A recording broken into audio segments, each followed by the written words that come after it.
parents will send in a ream or two of paper.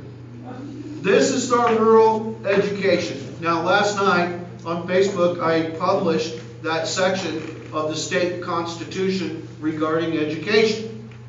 And it says that every single child should be afforded identical opportunities for education, and yet look what we are doing to these rural kids. They are falling farther and farther behind. My friend Tom Hetty is a 38-year teacher in Rossville, Indiana. And he tells me, Joe, I have kids on a bus for an hour and a half coming to school and an hour and a half going home, and they got to do their homework in school because they have no internet. The bus driver standing there says, why are they on the bus? I ask, why are they on the bus an hour and a half? The bus driver tells me, Joe, we cannot use our phones to plot our maps getting kids home because bridges are failing. Now, we can't take our bus across a bridge. The roads are washing out. We have to take a kid down a road, then we have to back the bus up, turn it around, and take it. They're on the bus for hours, and it's getting worse. So we have a real problem here in Indiana. Avon is fortunate in a respect because they have a tax base they can talk to. Putnam County per capita wage, $9.86 an hour. Fountain County, $9.86 an hour. And this is the per capita wage across our rural counties. And they have a problem. They not only have an education problem, they have a healthcare problem. If you are a woman in Fountain County, you have no access to even basic health care. There are no OBGYNs in Putnam, in Warren, in Fountain, in Carroll, in White. They are not there. There are no pediatricians in any of these counties. There are no, the kids aren't being educated to the sophistication of our urban areas. Our women there, the morbidity rates are climbing exponentially. Our women are getting sick, and they're staying sick longer because they have no basic health care in these communities. So I'm going to let Mr. Grissie follow up with a comment. If they were going to allow... Yeah, sure, that's fine. I appreciate your passion, everybody.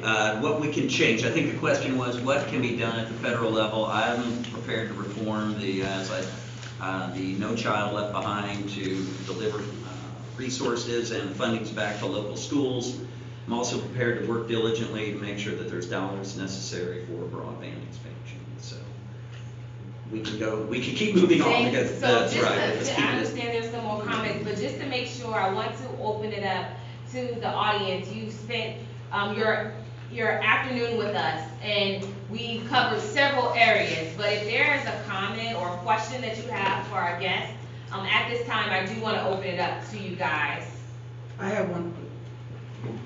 Sorry about that. I got your back, though. Good. I would like someone to address, or each person to address, the sexual trafficking or the human trafficking issue in the state of Indiana. Good question.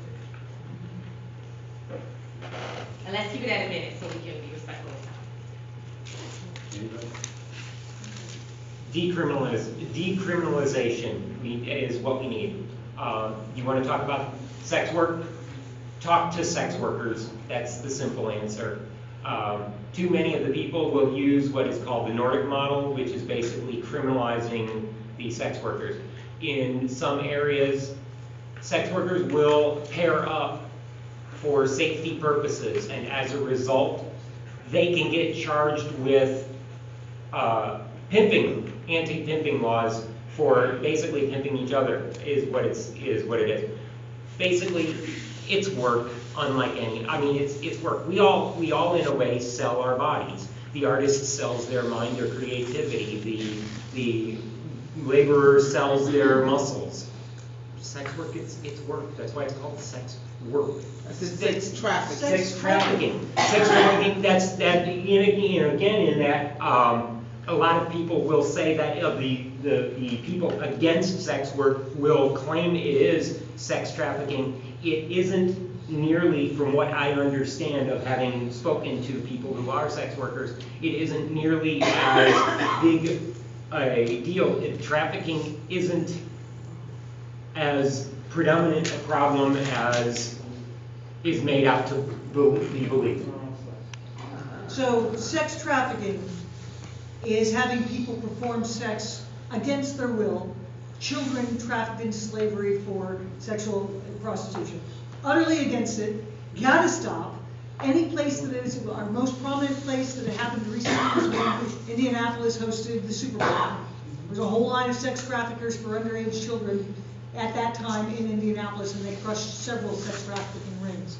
It is actually an issue in Indiana. It's not in the news because it's an ugly thing that we don't want to look closely at.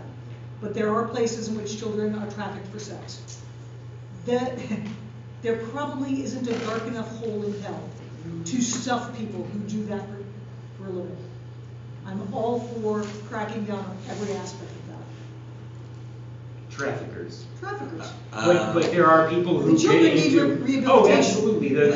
Yes. First of all, your definition wasn't right. It isn't against their will. A lot of sex trafficking is underage children that do it with their will, runaways and stuff like that. It doesn't have to be against your will. Children can consent. No, I'm not saying they're being held. Listen to me. I'm not saying they're being held against their will. They're not being forced to held against their will. They're doing it to make a living. They don't make decisions. They're minors. But they left home. You know what? You're leaving a whole group of people out. That is part of sex trafficking, I agree. But it doesn't have, if you're a 16-year-old girl and you run away from home and this pimp tells you, I can give you food, and he gives them a place to live and a place to, that's sex trafficking. But it's not against them. Yeah, it is. It's sex trafficking. It's rape then. Yeah, absolutely. Yes. Well, if you're trafficking in rape, why would that not be sex trafficking? The Come on, age of guys. consent in Indiana is 16. Right. It's not rape. What if you're 15? It's rape. So, But you could be there not against your will. That's what I'm saying. It's not accepting. It is sex trafficking. You guys are all jumping on the wrong thing. You're so ready to jump, you vet supporters. You're not listening.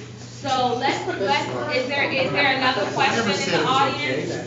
Is there any woman in the back and then you? I think a lot of us are frustrated by how polarized Congress has become. Are there areas where any of you think we can come together with Republicans and maybe some low-hanging fruit work on things together? Well, I am a member of the No Labels organization, and out of the No Labels organization has sprung up in Congress a group known as the Problem Solvers.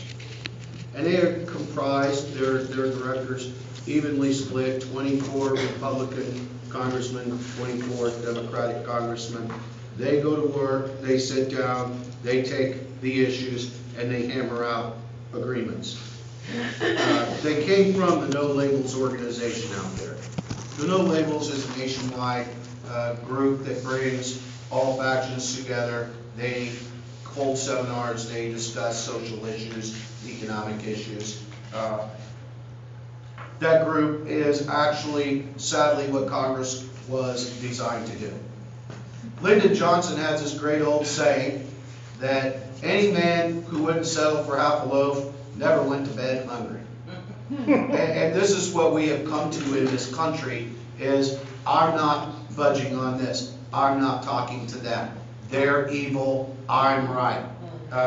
This is our United States government. 320 million people require them to go to work, and their answer is, I'm not going to work with them. So we need to understand that there are multiple sides to every coin, as I was made to understand here this afternoon. But the bottom line is, yes, there are groups out there, they are willing to work together. They are reviled by the right and the left. They are called traitors. I've been called a dino, Democrat in name only by the far left. I have had the far right call me a burning throw. Everyone wants to label a candidate. Everyone needs to put a label on them. It makes it more comfortable for them to critique and criticize. Well, What I can tell you is, you are not going to find a candidate anywhere that pleases you 100% of the time. That's right. And I'm not running to make you happy. And, you know, that's tough to do sometimes, because we take our criticisms for our positions. But running for sheriff means standing up and speaking out, and like Shakespeare, you suffer the slings and arrows of the outrageous misfortunes. I know there was another question, but just to be respectful of time, we're running up against time. We said we're gonna have you out at 4:30. Now I wanna make sure that we have closing remarks for the Progressive Democrats of Hendricks County. Thank you so much for being here. Thank you so much to our candidates for a lively conversation. Very in-depth. I'm gonna turn it back over to.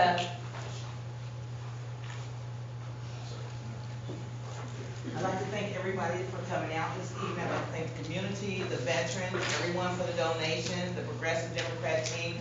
Great, we did a good job.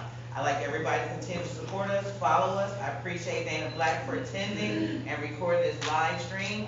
We would like everyone to go onto our Progressive Democrat page and please fill out our monkey survey to tell us how we're doing, how we can improve, and what we can take out of this situation. Everybody remember, early voting is April the 10th. Thank you guys once again. Be safe, drive safe.